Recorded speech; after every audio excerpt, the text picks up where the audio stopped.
Guys, it's one of the most anticipated race weekends on the calendar in 2024. That's right, it's the Indy 500 race weekend. I'm so excited.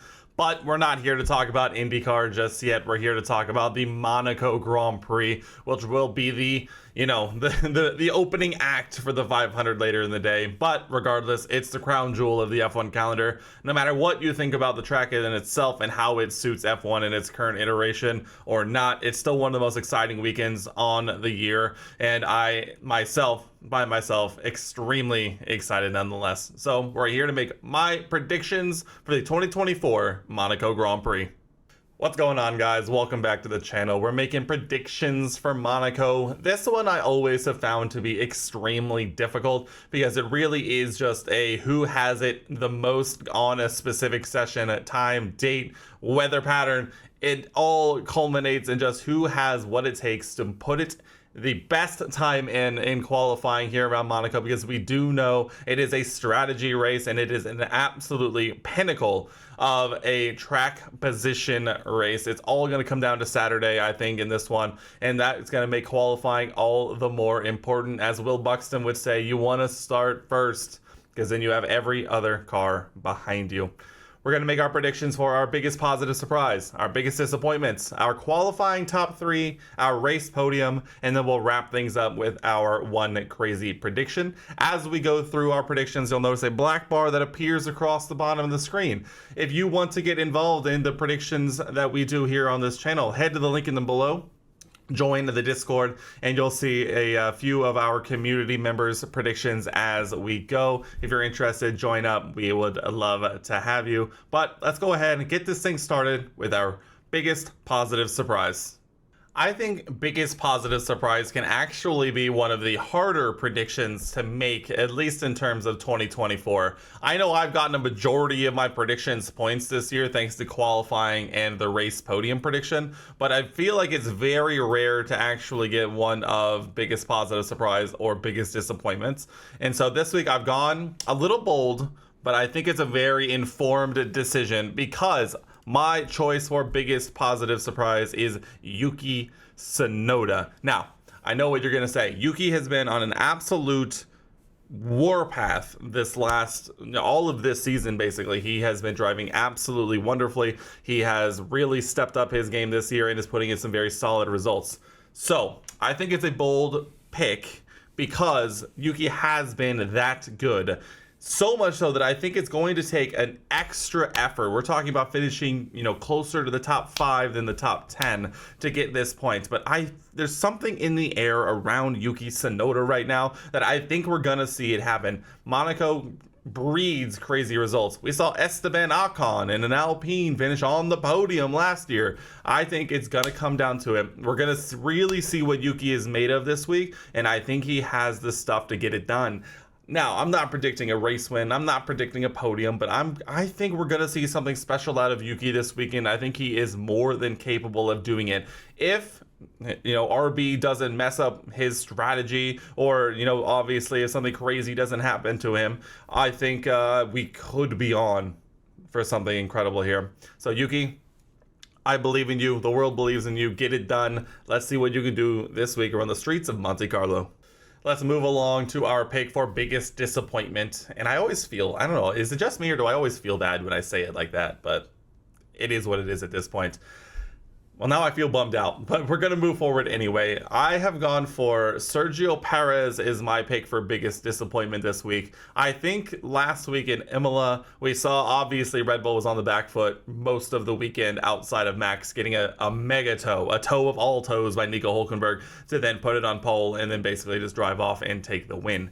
Now, does that mean that Red Bull itself is struggling? Potentially. Does that mean that McLaren and Ferrari have made steps forward? I think so.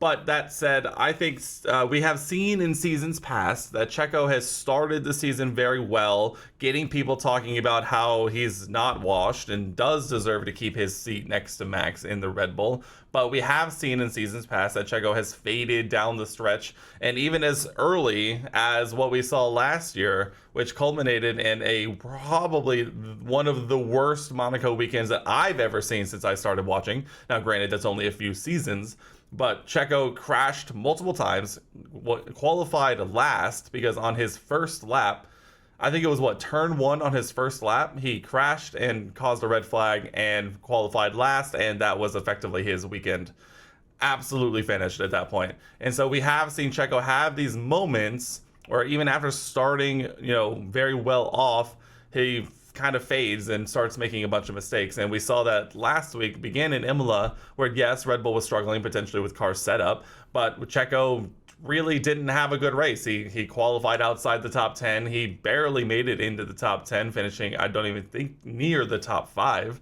And so I think this, in the same way that the vibes are up for Yuki, I think the vibes are starting to trend down for Checo. And I feel bad because I do think he is a very good driver, but at the same time, it's just, I don't know if it's the Red Bull being next to Max, like people say. I don't know. But Checo, I'm sorry, but you're my pick for biggest disappointment this weekend around Monaco. All right, let's move on to qualifying in top 3, arguably or not so arguably the most important qualifying session of the entire 24 race calendar in 2024. We'll start in my pick for P3. That's right, I've gone for the McLaren, which is sporting, might I add, one of the most gorgeous liveries this weekend, tributing Ayrton Senna. The livery is beautiful. If you haven't seen it, please go check it out. But getting back to it, P3, Oscar Piastri. I predicted Oscar Piastri as my biggest positive surprise last week around Imola, and I do think we were on until we weren't. Oscar outqualified Lando once he got the full update package, and I think that will continue as Oscar continues to try and, really make up for the last couple of weekends where he ran into a qualifying penalty in Imola and then just was extremely unlucky with safety car timing around Miami. I think Oscar is eager to really show what he can do with this new car, especially after Lando got his win. I think it's going to culminate this weekend very much so. Oscar put it on the top 3 here in qualifying for Monaco. Moving on to P2, a man not so distant from qualifying P2 this season, last season, or even particularly in Monaco, Charles Leclerc for P2 here. I think this might be the weekend that Charles might get to put it all together. I think we saw around Imola that the Ferrari looked very, very good in practice and looked decent enough in race trim to be competitive. I do wonder, though, if maybe the Ferrari is not quite good enough to still battle for the win, but I do think Charles is, as always, I feel like I say this every time when you go to your home race, you're going to be so focused, he's going to want it so unbelievably bad that it's either going to go 0 or 100. I don't know if there's going to be anything in between. Either he's crashing in Q1 or potentially putting it on pole. We're going to find out. I think he's going to potentially put it on pole starting in P2, but I don't think he's going to out-qualify my pick for pole position, Max Verstappen. I mean, at this point, he has taken pole position every single race weekend this season. And while he hasn't won every race this season, he has still put it on pole no matter what. Even last week where we saw Red Bull look not particularly, powerful, strong, but he still put it on pole and ended up winning the race. So I think this is going to be one of those instances similar to what we saw last year. Again, qualifying, what a session last year. We saw Fernando Alonso potentially putting it on pole before Max found one of the most unbelievable final sectors I've ever seen and still put it on pole. I think Max is extremely comfortable around Monaco. He's extremely comfortable in the Red Bull, and I think he's going to be able to get the absolute maximum out of it, and I think that's still going to be enough to put it on pole position. Before we get to our race podium predictions, if you're an F1 fan or a sim racing fan, particularly iRacing is my flavor of the month right now, probably for months to come as well. Subscribe down below if you haven't already. Leave a comment below what you think your predictions are going to be for Monaco. I'm excited to see what you guys have to say. And if you're enjoying the video, give me a thumbs up. It really helps me out and helps us, grow our little community a little bit more. But let's go ahead. Let's move on forward to our race podium predictions. Here it is, our podium predictions, what we all come to see in Monaco. Who's going to stand on the 3 steps of the podium? We'll start in P3 here, and I have gone for Charles Leclerc. I think Charles is going to finish on the podium in his home race this weekend, and I do, in fact, think It's gonna happen. It's coming home. It's gonna do the thing. I promise, Charles. Just believe. I'm stuttering so badly how much I want this for you. Please, Ferrari, gods, universe, weather, I don't know. Pray to anything and everything you could possibly think of. Charles, you're my pick for P3 on the podium. Sorry, I kind of blacked out there for a second if you couldn't tell. I really think that I think it's coming home. I think it is. I think it's coming home. But moving on to my choice for P2 here around Monaco, Oscar Piastri. That's right. My race podium is gonna look very similar to my qualifying top 3 if you haven't noticed. But I have picked Oscar Piastri because not everything can go well for Charles. Something has to go wrong, but I think it's going to still be enough for him to finish on the podium, and that's going to come to the benefits of Oscar Piastri, who's going to come home and finish P2 this weekend in Monaco. I'm excited to see it. I think this is the weekend Oscar puts it all together, and we're going to see something special from that young Aussie man. Although he is actively recruiting Charles Leclerc to adopt him so that he can claim Monaco as another home race, and it seems like that's gone through. I haven't checked on it in a few hours, but I think that was in the works. So let me know down below if that is or is not confirmed at this point. And then my race winner here around Monaco, once again, Max Verstappen, not beating around the bush here. This is almost, I know he hasn't won 2 of the races so far, but I think this is still Max's race. These are Max's races to lose. What we saw around Australia was not his doing, where his brake essentially just self-ignited and he DNF'd from that race. And then in Miami, he just got very unlucky with both of the safety car timing and the fact that the safety car picked Max up and allowed Lando to get that massive gap and was able to get that free pit stop. And then Lando obviously had good pace to come home for the win. So it took some extraordinary situations for Max not to win, but every other race weekend that has quote unquote gone off without a hitch, Max has won. And I'm not sure this is going to be any different, but we'll have to see. So there it is, guys. My race podium predictions of a Max win, a Oscar Piastri P2, and a Charles Leclerc P3.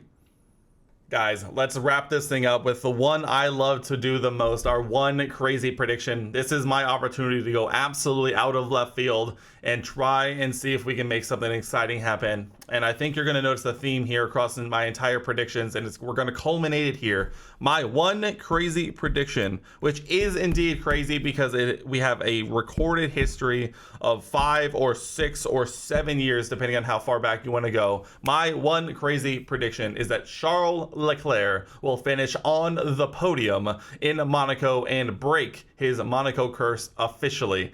Charles has a very well-documented history of having the worst luck imaginable when it comes to Monaco, whether it's starting on pole and having a terrible strategy call pull him off the podium, having a DNF, having a DNS when he put it on pole and had unfortunately a car failure that resulted in him not even starting the race. Charles is cursed when it comes to Monaco, but I feel it in my bones this weekend that Charles Leclerc is going to finish on the podium at his home race.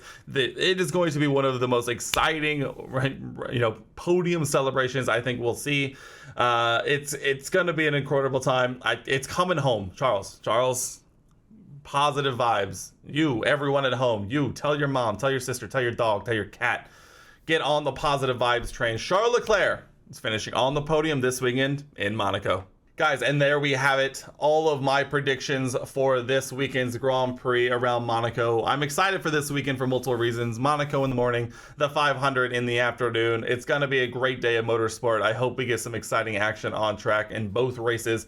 I remember last year's 500 was one of the most exciting I've seen in a long time, and Monaco was actually exciting because of the freak weather storm that blew through all of a sudden and really spiced up that race. So hopefully we get another good weekend like that and we get some exciting on-track action. But that's going to do it for me here, guys. Subscribe if you haven't already. Leave a comment down below with your predictions of what we're going to see this weekend in Monaco. Leave a thumbs up if you enjoyed the video.